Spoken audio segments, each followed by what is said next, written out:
The words of King Lemuel, an oracle that his mother taught him. What should I say, my son? What son of my womb, what son of my vows, did spend your energy on women, or your efforts on those who destroy kings? It is not for kings, Lemuel. It is not for kings to drink wine, or for rulers to desire beer. Otherwise they will drink, forget what is decreed, and pervert justice for the oppressed. Give beer to the one who is dying, and one whose life is bitter. Let him drink so that he can forget his poverty and remember his trouble no more.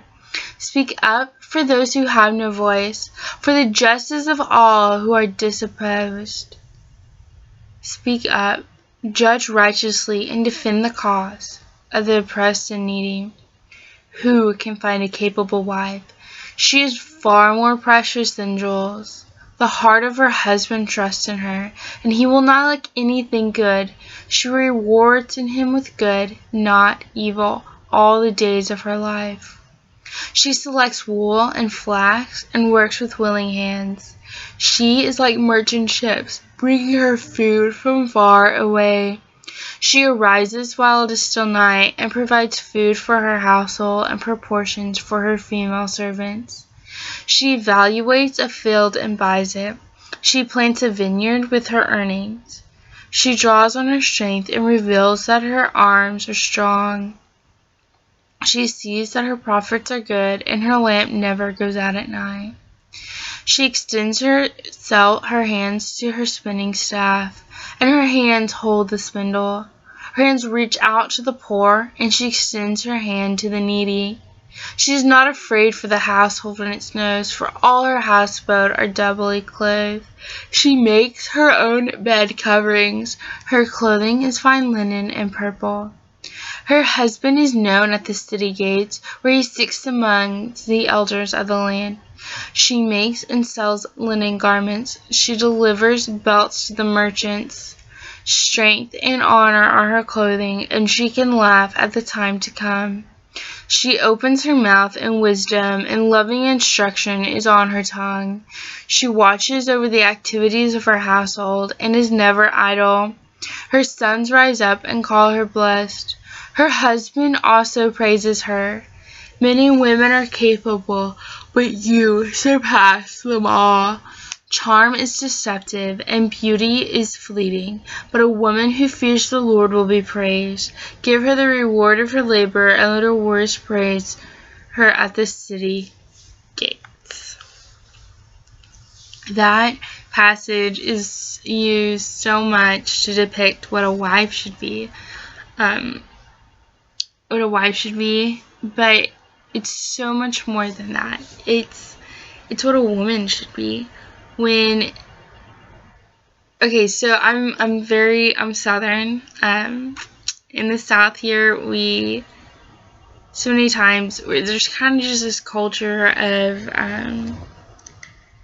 you've got to be a certain way to get a boy, and get married and have kids and all that fun stuff. It's just the way we are. Like Southern girls, we tend to get married very young, and have kids, sometimes not in that order.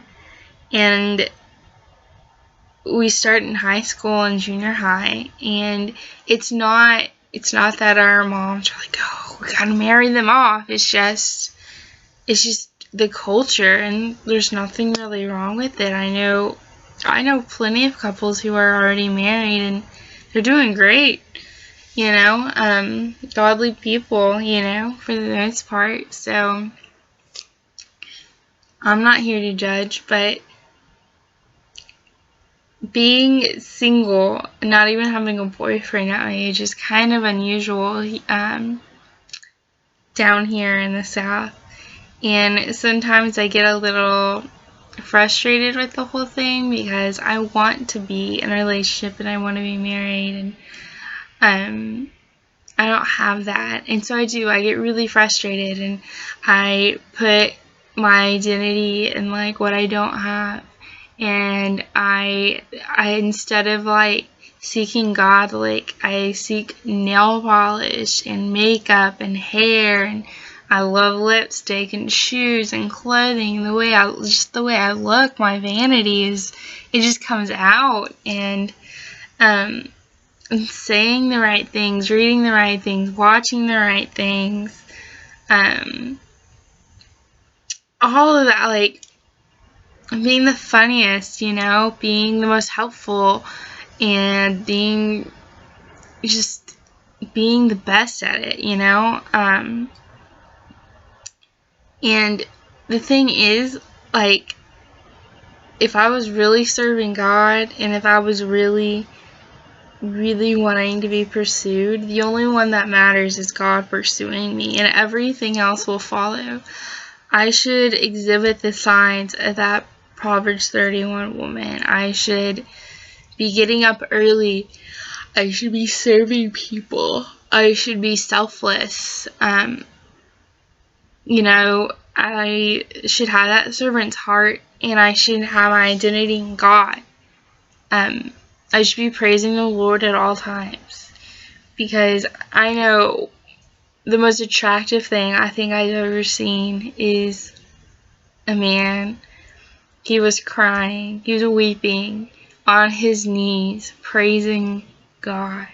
There was nothing else that I have ever seen that I thought was more attractive. And I'm not a male, I can't speak for them, but I would think that that would be the same for them. And so the best thing I can do is continue to seek the Lord's heart. And once I continue to seek the Lord's heart, and I continue to read His Word, and I continue to pray, and I continue to just serve Him and serve people around me, everything will follow. Like, nothing's going to happen in my time. I don't know why I think it will. Nothing's ever happened in my timing. So I don't know why I would start now. My plan was to already be married and live in Israel. It didn't work out for me. I live in my grandparents' house in my room. I enjoy it though. It's nice and yellow, and I've got my pictures, and so I'm happy. I'm real happy, and but I've got to learn how to be content in that, and the world tells us not to be content. The world tells us when something's not going our way, like it's our fault, we need to fix it, we need to find it within ourselves, but no, that's wrong. We find it in God. We find our contentment and our fulfillment in God. It's not in a man, it's not in our looks, it's not. Trust me, if it was, I would already found it in both. It's only in God. And when we are seeking Him, and we are walking with Him, and we're spending time with Him, we're going to be content, and we're going to have that peace, and we're not going to need to worry about anything else, because He's got it all under control. So if you want that dream boy, what I'm telling you is to not worry about your grades, not to worry about what you look like. It doesn't matter what shoes you have on, what eyeliner, what makeup, what headband, how you wear your hair. What matters is, are you completely focused on God? Because if you are completely focused on God, everything else will follow. God will give you the desires that you need. So at that time in your life, if there's no need for you to have a boyfriend, you're not going to have that desire. I believe that I have such a strong desire right now because something good is about to happen. I've never felt such a strong desire before for it, and it's not like a lust. It's something like I want a partner in ministry. So I'm excited. Jesus. So that's all I had to say, and if you have any questions, you can comment below, or if you know me, you can text me. So peace out. Jesus love. Okay, cool.